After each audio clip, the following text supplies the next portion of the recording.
Alright, I think I can just cut this on. Yep. Good evening, this is Jupiter Exile, and tonight is going to be our last night by hook or crook for Dark Souls 2.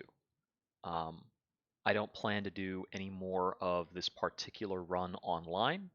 If I wind up doing anything else on this, I may come back later to try and clean up the bosses, and if I do, I'll record it and upload it to YouTube when I eventually kill them, but I'm really not prioritizing that.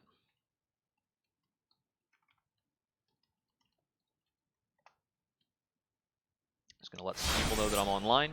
So in this sitting, we're just gonna go kill Aldia, and from that point, when Aldia is dead, an all crowns run will be completed. We fell short of the all bosses as of now.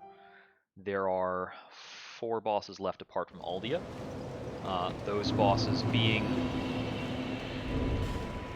Dark Lurker, Ludenzalen. Let's see. Elon and the Blue Smelter Demon. So going back to the King's Gate in Drying Lake.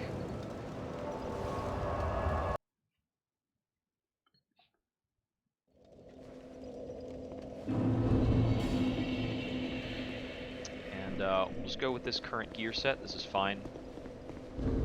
I could optionally switch off to...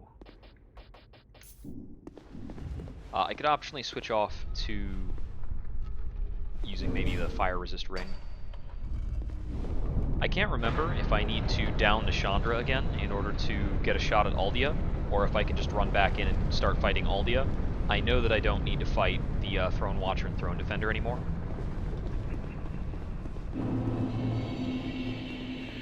And I've got somewhere between an hour and a half here, so if I down this pretty quick, I think I might dedicate the remaining time to either Blue Smelter attempts or Elon.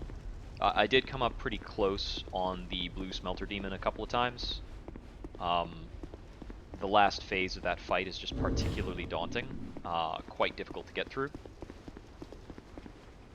The problem with running after Ludenzalen is that it's a horrifically long walk with very difficult enemies along the way. Ludenzalen themselves, they fight a lot like, they fight the same way that Ava does. Okay, we get straight into Aldia.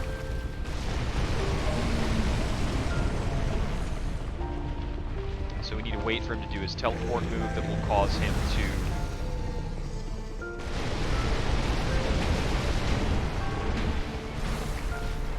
Or he can do that move, which also causes him to not be on fire.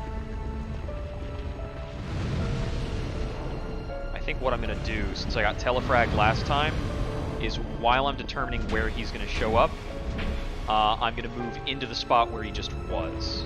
Because I'm figuring he'll almost never show up in the same spot again. Okay, that's a risky opening to try to take. Looks like I can wait for him to finish that move and then go in for at least 1 attack. So I'm going to stand where he was, then move to where he's gone, and this will just be 2 slaps. It's not a huge window. Just stay out of the attack this time. Once it's done, only got in 1 attack that time.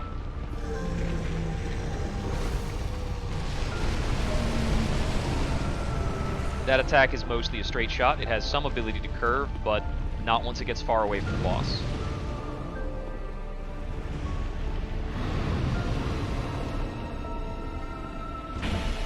Rather, it can't curve all the way back around to the boss himself.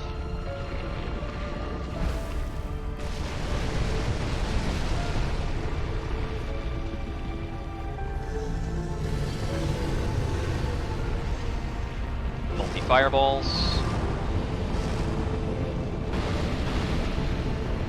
Another round of multi-fireballs. And he's teleported over there.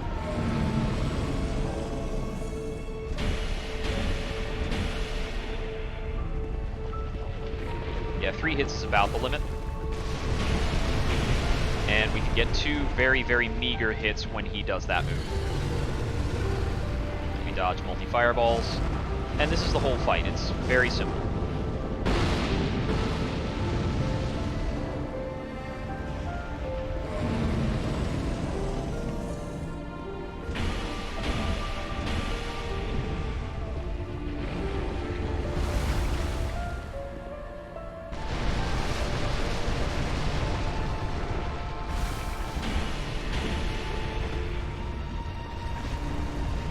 It's about 2 hits we can get in after that attack.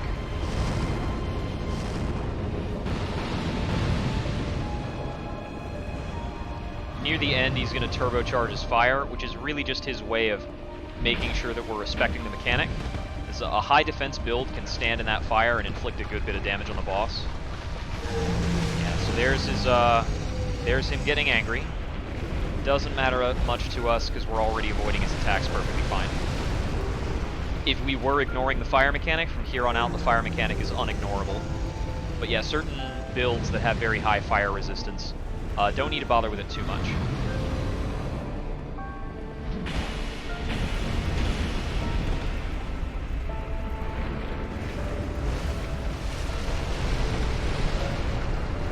Almost died by overstaying in the fire, so we're going to limit ourselves to just 2 attacks from here on. Stand where he was. He's coming real close.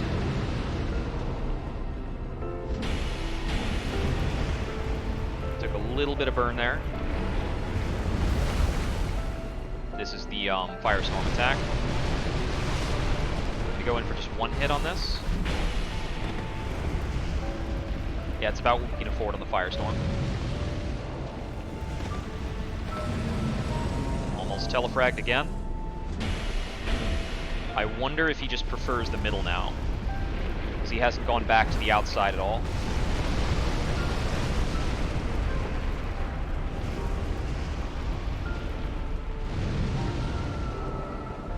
Okay, now he's back to the outside.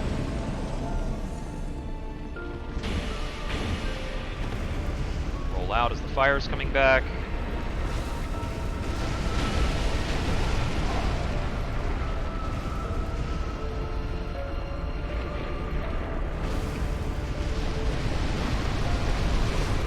I feel like that might have gotten more curvature now that he's more on fire in this phase. Not sure though.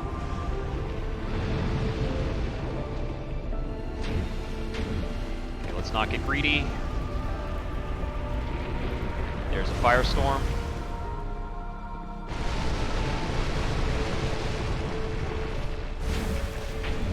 And that'll be the kill.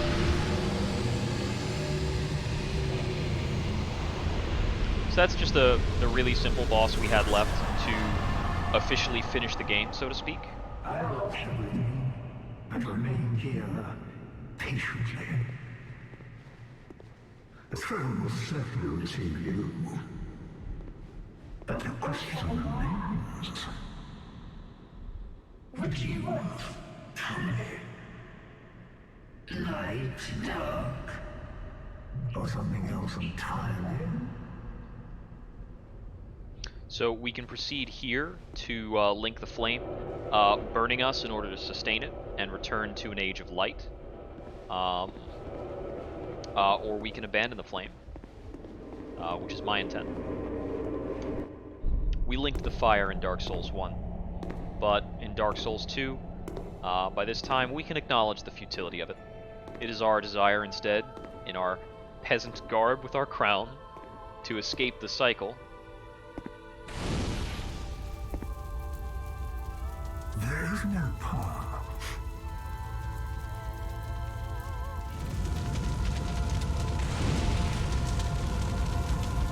Beyond the sacred light, beyond Judah.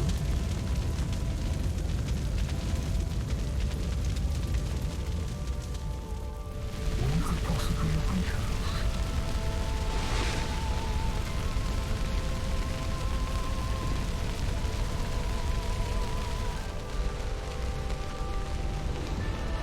This is effectively the true ending for Dark Souls 2. Such as our fate.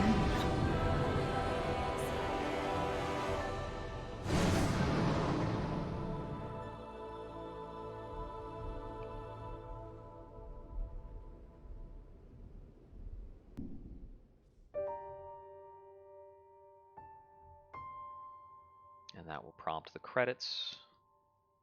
Trying to recall if we can skip through the credits roll somehow. I think perhaps only allowing it to play for some amount of time.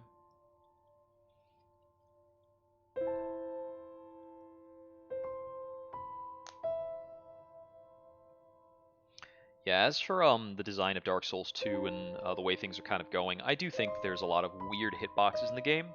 The level design is at times horrifically unfriendly, specifically through certain areas of the main game.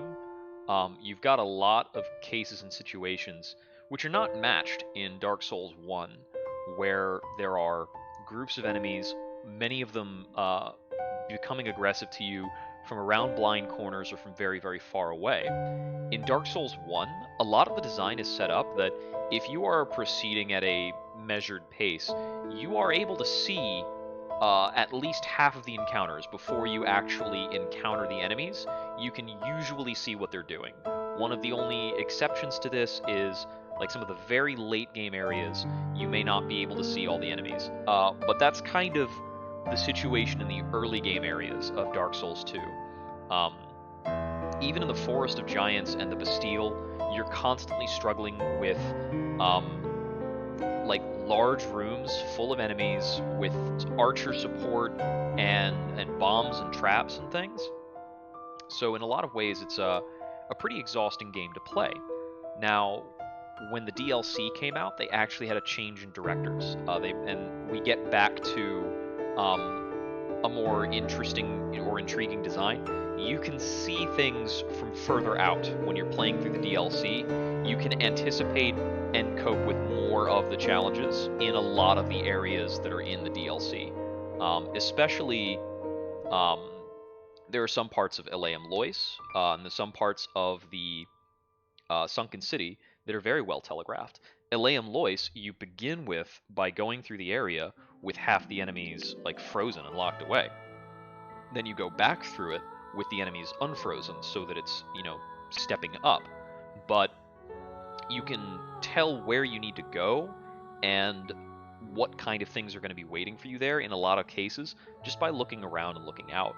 When I was first playing through, there was a route I had not found in Elon that I was able to find by looking at the way the buildings connected together and understanding where that extra turn was, or that extra door. And it was a locked door that I hadn't gotten the key for previously. And there's a lot of interesting challenges that are kind of thought up for Dark Souls 2. They were very much trying to embrace Dark Souls as a multiplayer game with this, and trying to incorporate additional areas and challenges where it felt more appropriate for you to bring a friend along or for you to engage in player versus player.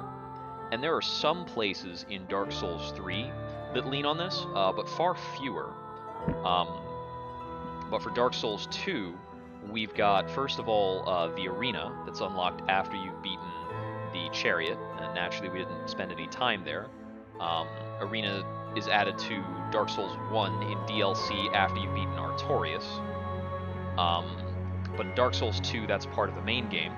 You've got the Dragon Covenant in Dark Souls 2 is explicitly progressed by grinding like one-on-one duels against other online players, which is kind of cool in a way. Yeah, I could take it or leave it. But you've got areas that are specifically set up to be PvP gauntlets, where the design of the area is that you are effectively inviting other people to come in after you in these places when you decide to like rat lord up, and you set out like this kind of obstacle course maze type thing. And this idea of making yourself into a lair boss is something that was loosely explored in Dark Souls 1 with the Gravelord Covenant.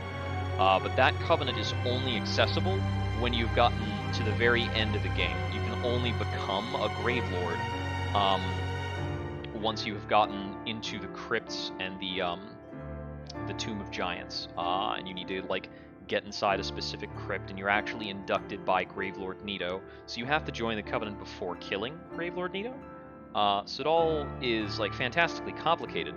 But if you're in that covenant, you're allowed to become a kind of interference in other people's worlds. You spawn additional phantoms in their worlds until they invade and come after you in the terrain like you've chosen.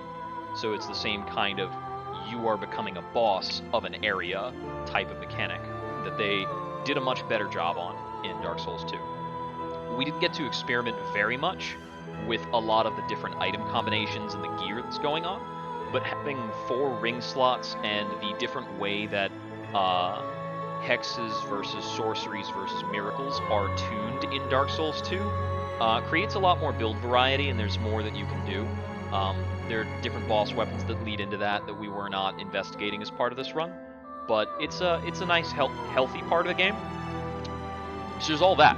The part of the game that is unhealthy is there are some hitboxes that are complete junk.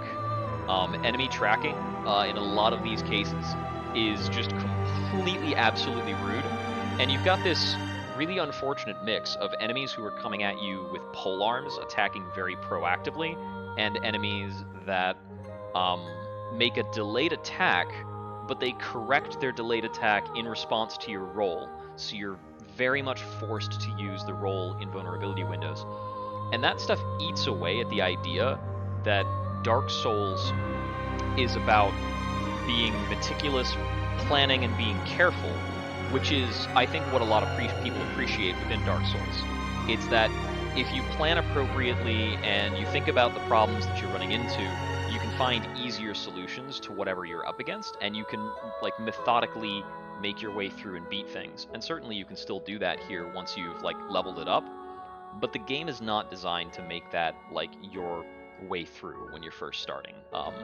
There are a lot of cases where you're better off just kind of knowing exactly what to do, plowing through guys. You have to be, and there are cases where you just have to have very good kind of reflexes going. You've got to dodge this, and you've just got to like pull off this or that kind of move in the moment, regardless of how well you've planned or practiced out a particular fight.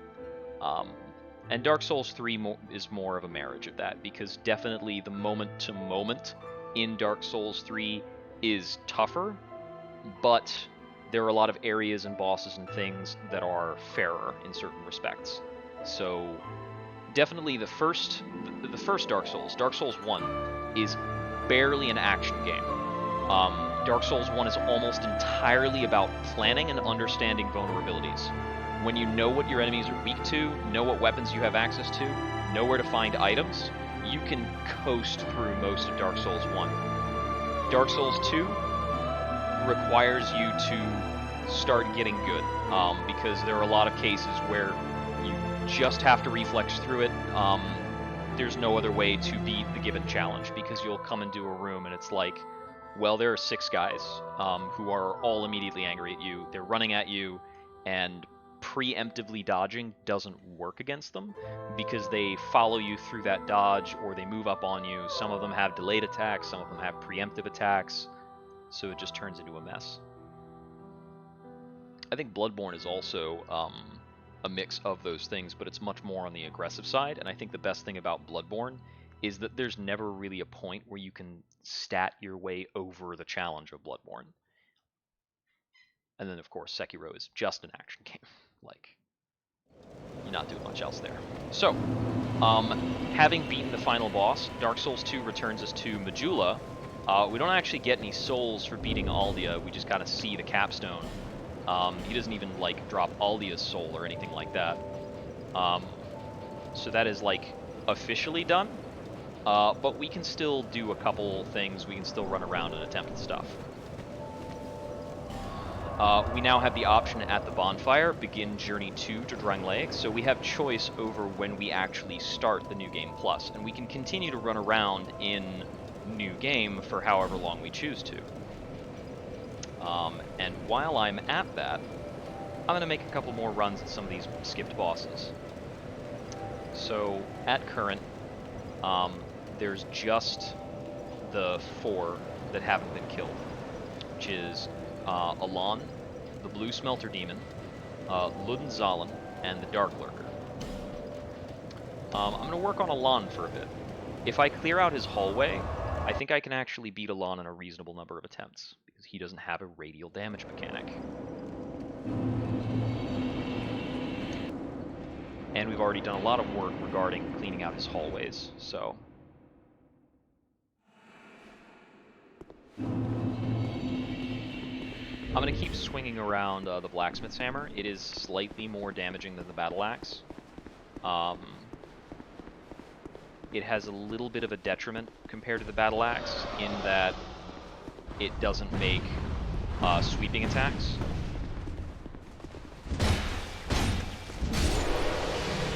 But we can still beat these enemies in 3 hits. 2 hits if we go light strong.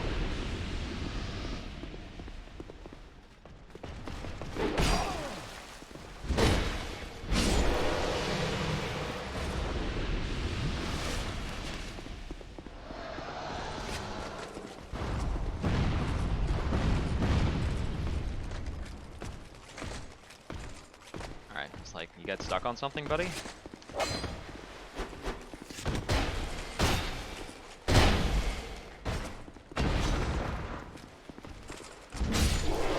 Backstab alone is almost lethal on that guy.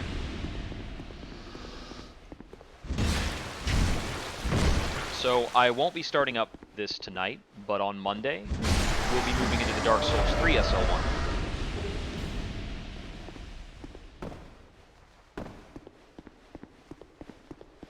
And it's been a long, long time since I've played Dark Souls 3, so that'll be cool to get back to. Oh, my heavy attack didn't hit.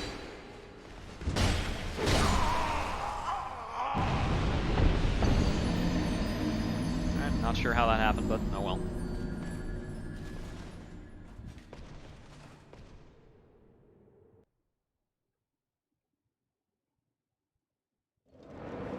Let's see. I'm pretty sure that we only need to clear out the top hallway of guys. Once we've got the top hall cleared out, we should be able to make runs straight at Elon. The problem is that the enemies on top are all, like, the back half of them are all archers.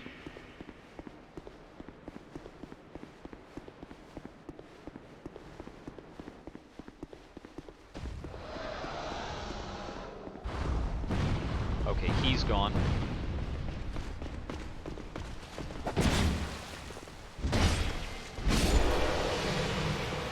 So we've got just 3 enemies left on this area.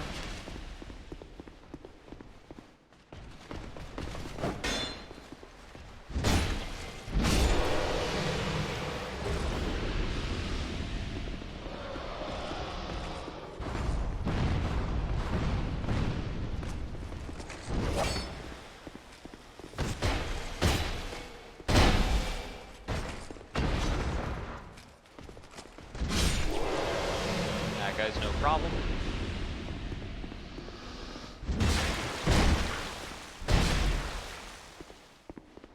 Since we also finished up Metroid Dread, I forgot to mention on Wednesday our next game for Wandering Wednesday, and that is going to be the DLC, which was only very recently released for what's it called?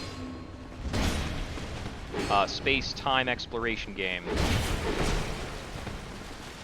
Just had to trade with one guy.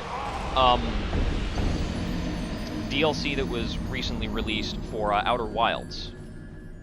So we'll be playing through that. I'm not sure what to expect.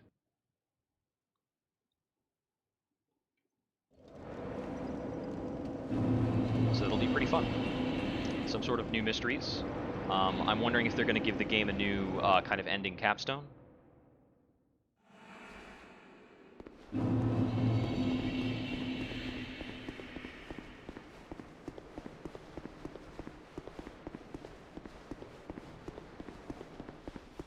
I felt the ending segment and ending capstone for the original game was really cool, and honestly, like, kind of inspired. You spend so much of the game thinking about, like, how to escape or overcome or how this is happening, and then at the end, you have to realize and acknowledge that there's a futility. And that was super cool for me. there's that point when you realize, wait a minute, it's not that there's a device that's triggering the supernova. This is just the natural lifespan of the star coming to an end. This problem is beyond me. I can't possibly fix it.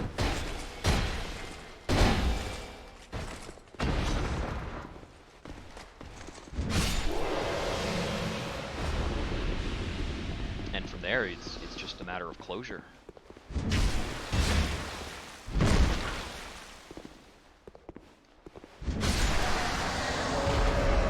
So I might be able to proceed through this more safely if I went for the rapier or something instead. I do think the reach might be hurting me in terms of taking out these couple of guys. Oh wait, am I doing higher damage with this? I might actually be doing higher damage with the battle axe.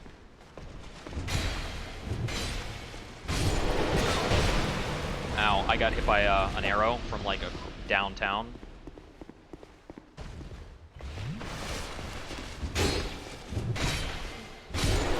Certainly throw off certain estimates about how long I can survive any given thing here. Ow! So if I go straight at those guys, I am possibly susceptible to fireballs from the salamander below. He has some limited ability to shoot up. And we have 3 characters back there, all willing, mostly favoring archery. If I can lure them over here and get the kill that way, we'll totally do it. With those 2 gone, I should be able to just run this guy down.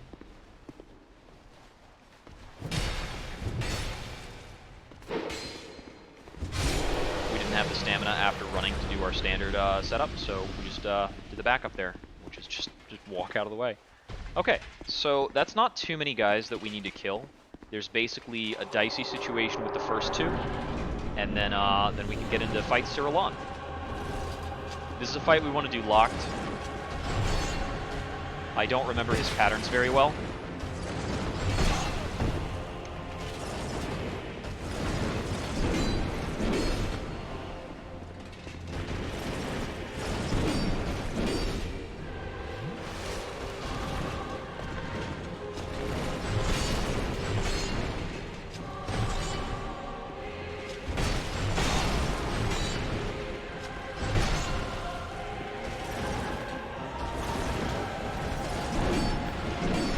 He is a boss who handles himself in a nice, predictable way, by and large.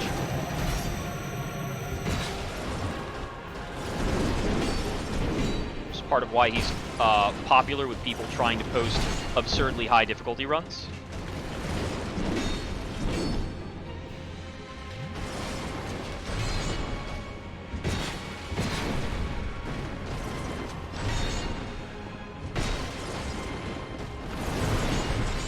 Hitboxes are a lot more reliable and predictable.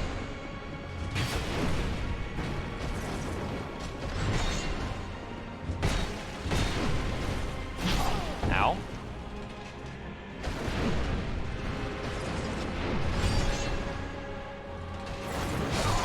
Yeah. Once I couldn't see him anymore, I was like, oh, that's a pretty bad circumstance.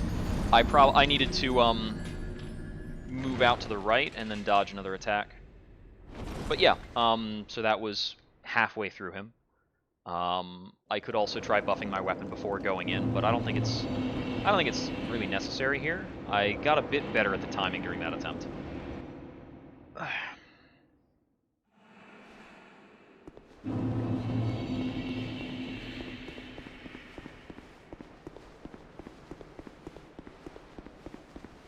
Yeah, so like much lower health and defenses than the blue smelter demon.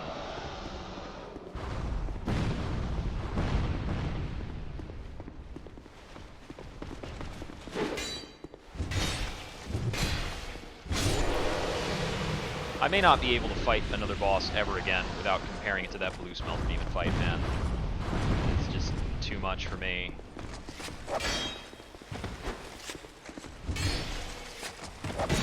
Ow. Okay, that was pretty messy, so that guy's gonna kill us.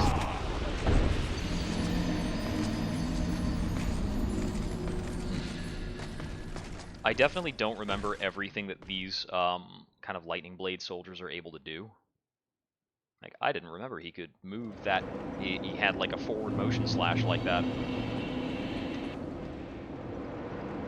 The last 3 times through that hallway, I've just dodged and backstabbed him on his first attack.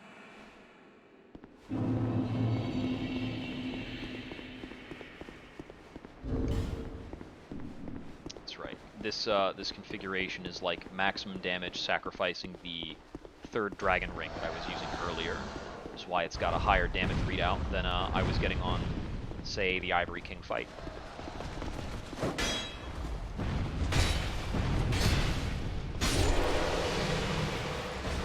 Yeah, periodically we can just use the block button.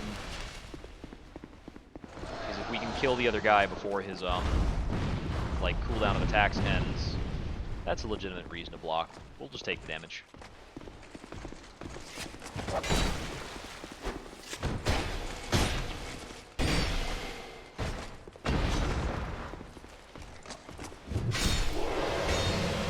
I wasn't sure if the first chop would kill him, so I went for 2.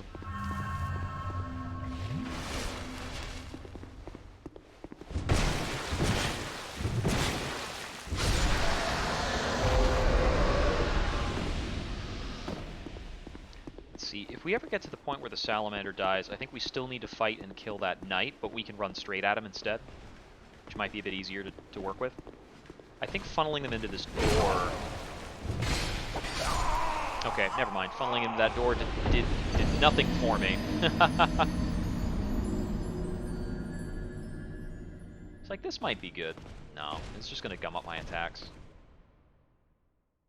It's going to prevent me from rolling through, because I could have maybe planned on rolling past one of them, but if he's blocking the doorway, I can't roll through him. But yeah, from that fight, last boss fight, I don't think I'm going to need too many attempts to get this down. I'm pretty sure I can get it within the next half hour. I mean, each of these runs is like 5 minutes, so that's like 6 attempts. As long as I don't keep getting killed by random guys.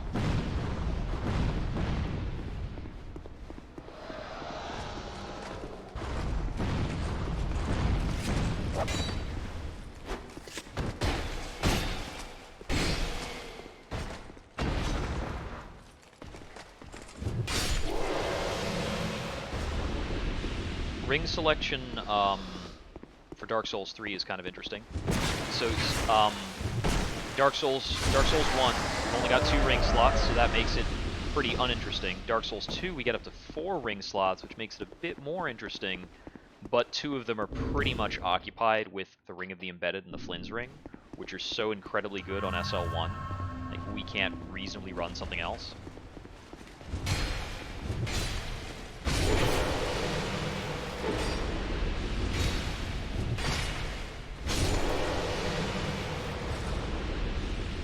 Back behind here to avoid an arrow, and move over here so that we can bait the archers over. I think one of them will realize in a little bit that he should be abandoning the bow for melee.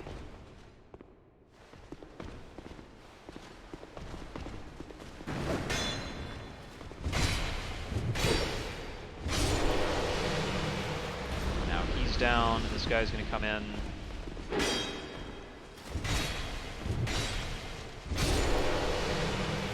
Yeah, so long as you can fight them one at a time, the block and retaliate strategy really works. The problem with these guys is just they never let you fight them one at a time in, like, the Iron Keep, which is the most problematic area. Here, we get to fight them one at a time because we cleared the first area so sufficiently, because that was where we were dealing with the real cluster of guys.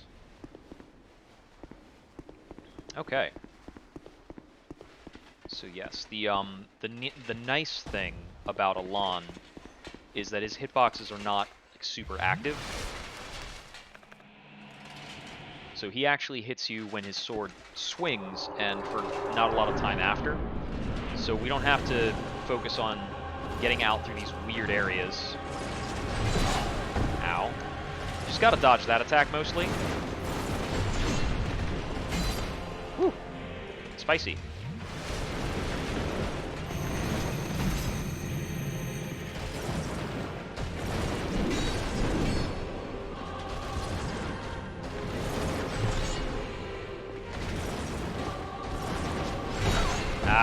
not getting the timing quite right on that. And that was too early. Well, just as I'm talking about the timing on his attacks, you do have to still time correctly around how you're dodging these. And it's helpful that he has a character model that's not huge. We can roll into him with a bit less repercussion, which I need to be doing a bit more often. Some of his attacks cover enough space that rolling through him, rolling back will put you in trouble unless you're very good about the timing of it.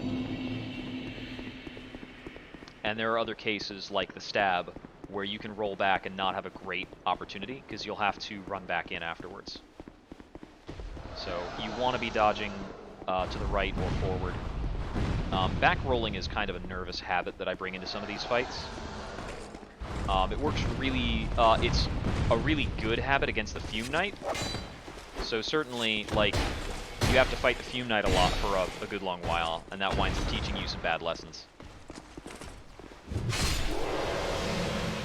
so to speak.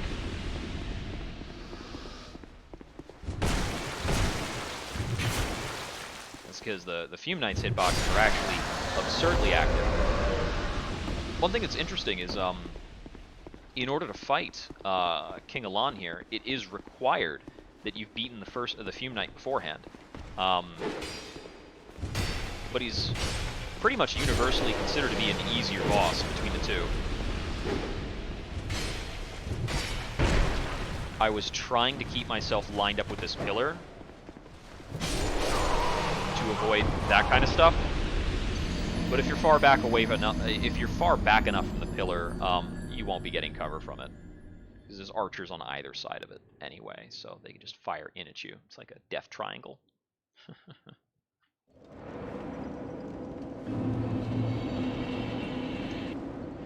But we got both of the front runner guys dead, which are the more troublesome of the downstairs dudes. If we ever get to a point where one of those guys is dead, we can just run to the left as soon as we hit the floor, and then we're good.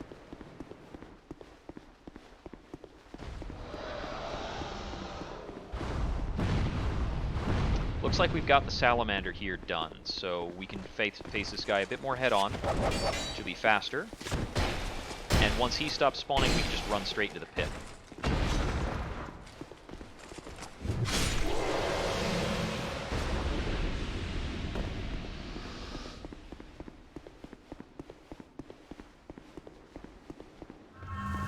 There's that. We've still got the guy on the left.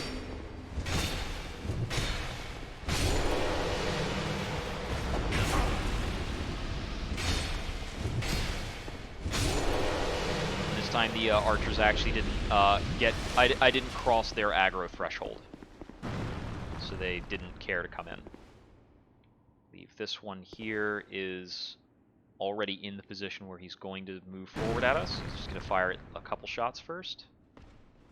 Yep, there we go. Looks like two of them made that decision at once, which is not what I want to see.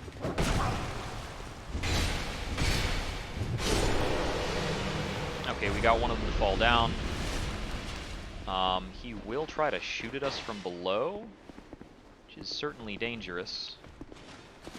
Move over here to prompt the other guy.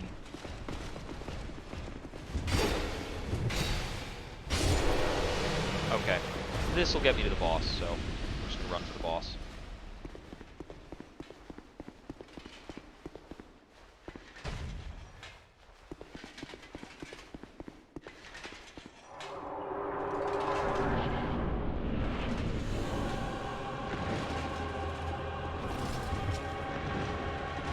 He's not actually vulnerable before pulling out his blade.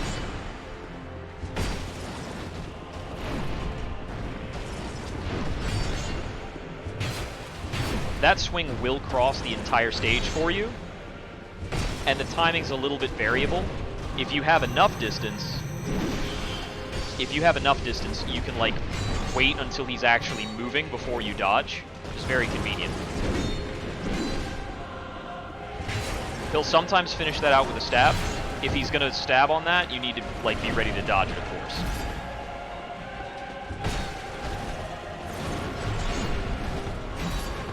That was very tricky. Okay, that time I dodged too early, and that's based on his kind of variable timing to reach his destination. Is he will cross the entire room and make that slash. He is determined to do that at that point.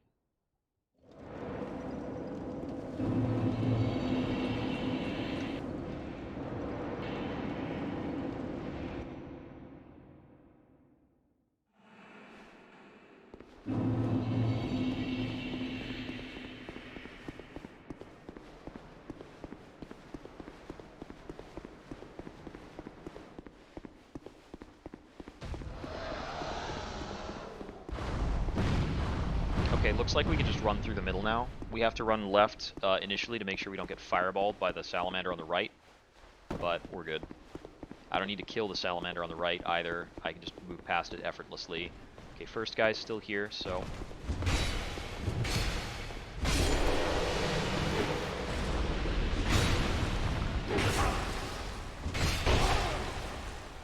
Archers!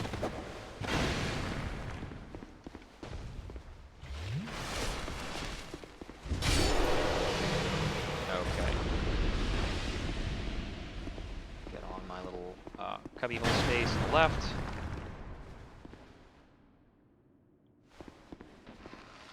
If you could pull out a sword, I'd appreciate it very much. We're doing a melee-only run. That means you have to fight me in melee. I wish it meant that.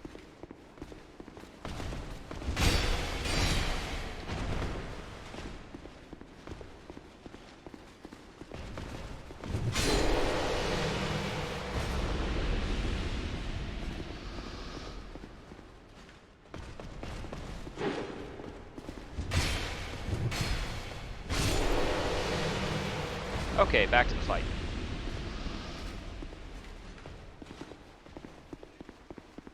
Yeah, there's not great opportunities to buff or heal during the fight, so it's really best if you aim to take, aim just to not take hits here.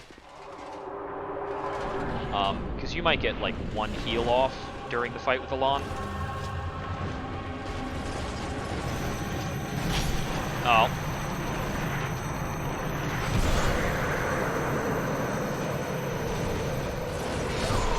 That move is not immediately lethal. It buffs up his sword, which is incidental for SL1. Yeah, I feel as though that, I mean, it's definitely another one of those, like, I have a delayed auto-correcting move types of things.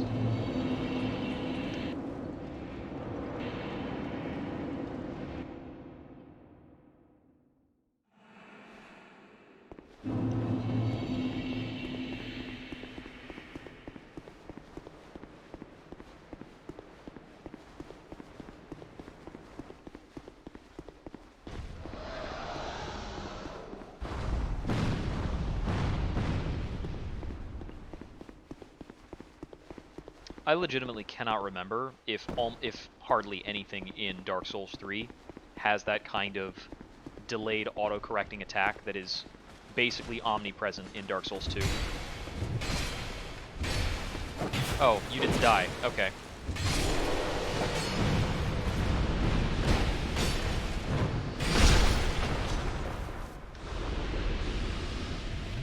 Got it. We improvise. Okay, archers are active now.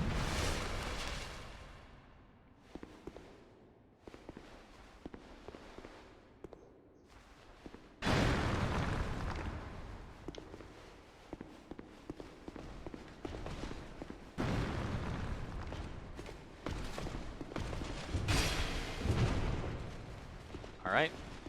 Yeah, he was in the mood to jump.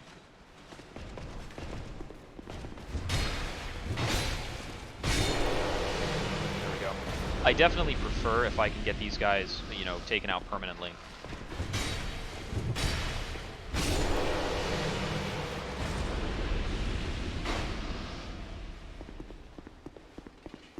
All right.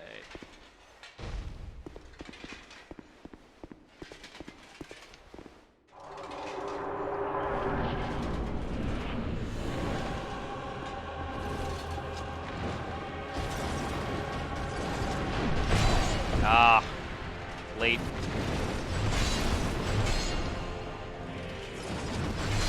was late on the heal. If I took just the one dodge, I could heal there. But I took 2 dodges, so I don't get to heal. Because I've never seen him do the 2 slashes coming from the 2 angular slashes. I've never seen him do 1 angular slash. He can do 1 horizontal slash, coming in from like a similar kind of pose, and that's not safe for healing. But if it's the diagonal slash, I believe he'll always do 2, and if I back roll that, I can heal while he's doing the second slash. But if I roll twice, can't get it.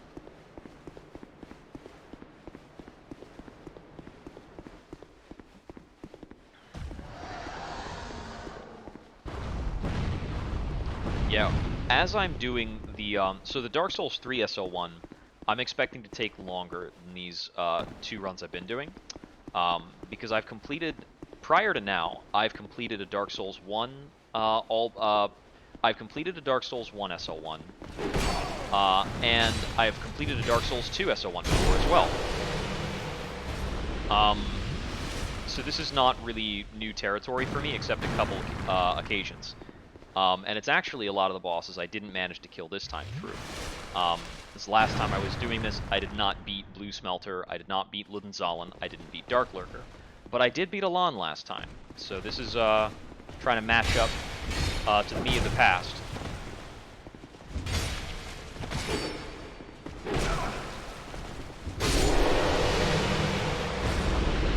Whew! Spicy.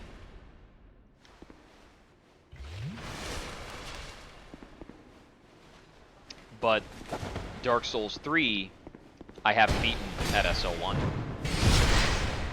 And that was before all the DLC was out. So I've never fought, I have never fought Freed or Midir or Gale. And Slave Knight Gale is, I understand, the final boss of Dark Souls, period.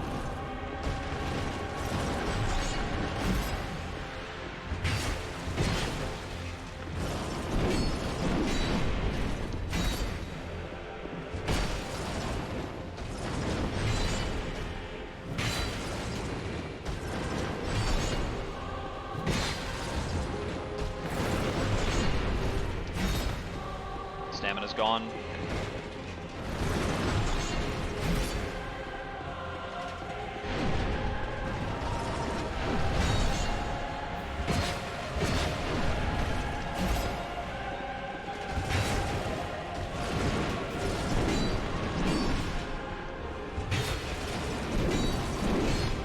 Stamina's gone.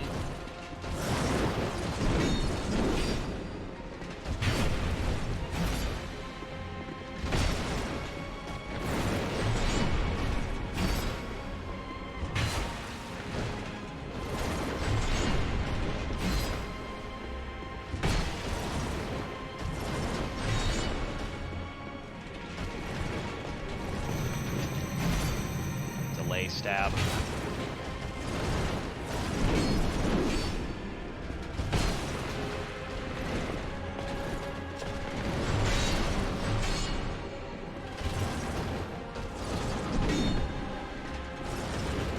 That was a single cross slash, so that was new, kind of. Risky heal. Too risky. I thought I might get it off fast enough, but didn't quite do it. So for the Dark Souls 3 run, in addition to streaming an SL1 on that, if I get stuck in the SL1, I'm going to play an offline run where I just stat out nothing but health. So it's going to be using the same gear set as what I'm running in SL1, but it's just going to have a truckload of health so that I can kind of figure out the boss fights better. That'll be a run where I can just go in against the boss fight and practice and do all the dodging and stuff for any fight that I'm struggling with in SL1. Because when you're coming to see something for the first time in SL1, it's really difficult to learn. What you do learn in SL1 is kind of what's the limit of your stamina management, because that's much more limiting here. Okay, so we got rid of one of the spawn guys.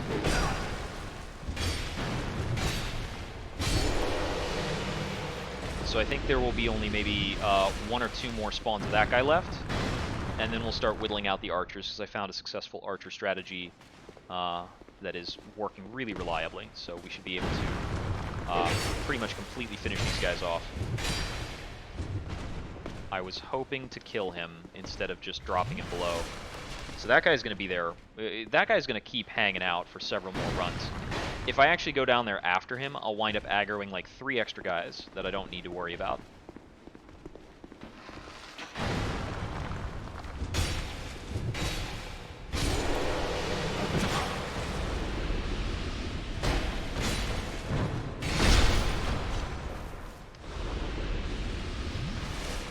Oh wow, he actually reset, I guess.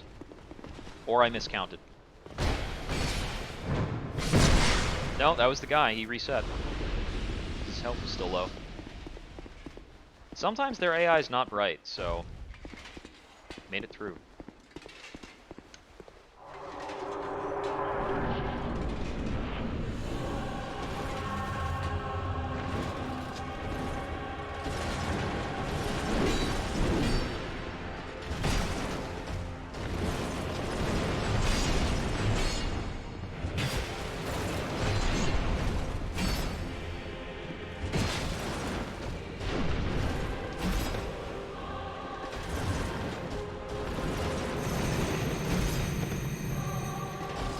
Second dodge there was more nervous than necessary. Okay, he will keep going with that. That didn't kill me, and I don't understand why.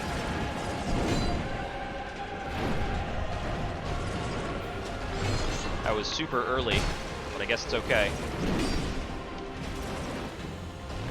That was a bad heal, but it turned out okay.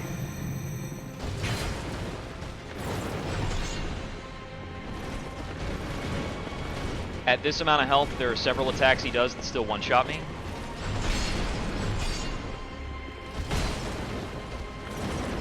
I'm glad I'm using the battle axe here. That sweeping hitbox has gotten me some hits that I would miss otherwise.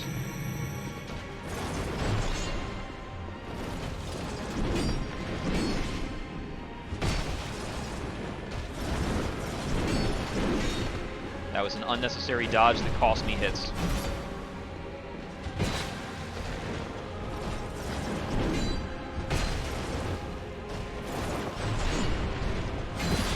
Ow.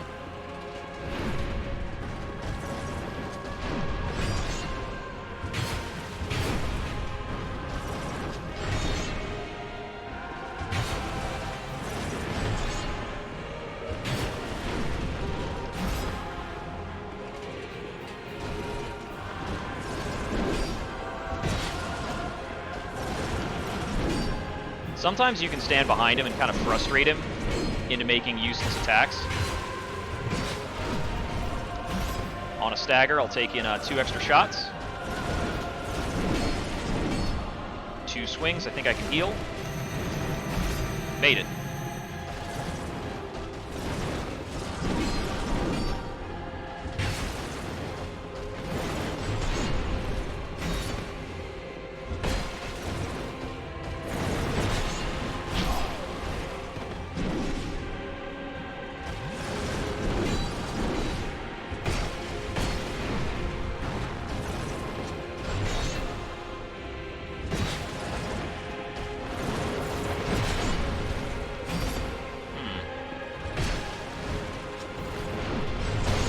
Right, he's got a leap that he hasn't done this entire time.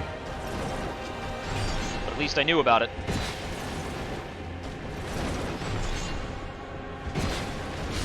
And that's Elon. So I'm not usually on the roll enough to do it. I encourage you to maybe look it up online if you have the time. But if you're able to beat Elon without taking a hit, he actually commits seppuku. It's like a cool little Easter egg if you're able to get through that full fight. It's not like as far as the various fights at the end of the game go, it's not absurdly challenging. get a smelter wedge for examining the chair. And then we return to reality.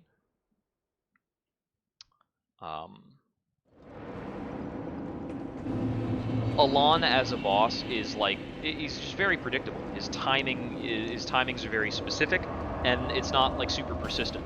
So as far as certain DLC bosses go, he's actually like nicer.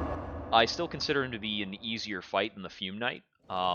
Fume Knight has a bigger variety of attacks, and does more damage. Both things. But certainly if you're accustomed to blocking, both of those fights are insanely difficult. Don't get accustomed to blocking, you'll lose. Simple as that. Alright, so if I was going to continue on doing anything in particular, I could go after more blue smelter runs, because there were a couple fights where I wasn't that far off. I know from watching some gameplay that fighting the Dark Lurker, that's like a 6 or 7 minute fight. Just because of how seldomly you get openings in the second phase once he's split. It's just a very, very patient endeavor to get that done correctly. And betting an effigy on it every time and dealing with the guys before it really hurts. As for Ludenzalen, I am 100% confident. If there was a bonfire right in front of Ludenzalen, I could beat them over the course of 1 or 2 hours. But there isn't. And that run across that, like, frigid tundra plain, like, the run across the frigid outskirts, is not in the cards for me. That would completely drain my sanity, having to, like, actually try and do that. So leaving those notes kind of hanging in the air, this will be the conclusion of our Dark Souls 2 not quite all bosses run. So there were 3 bosses left standing, those being Blue Smelter, Dark Lurker, and Ludenzalen. 2 of those, all 3 of them DLC bosses, and kind of like the extra credit DLC bosses, so to speak. So, thank you very much for watching. If you're watching on YouTube, please like and subscribe, and maybe check me out on Twitch. Starting next week, we'll be going into Dark Souls 3, and that will be new in a lot of cases, in a lot of places, because I haven't beaten that before on SL1. And if we get through Dark Souls 3, we'll be going for Bloodborne, booting that up on the PS4, and that one I have also not beaten on SL1, especially the DLC content. The Orphan of Kos is talked about a lot as being a very challenging boss. Never fought it, so we'll have to see how that goes. But yeah, thank you for your support. This has been Jupiter Exile. Until next we wander, good night.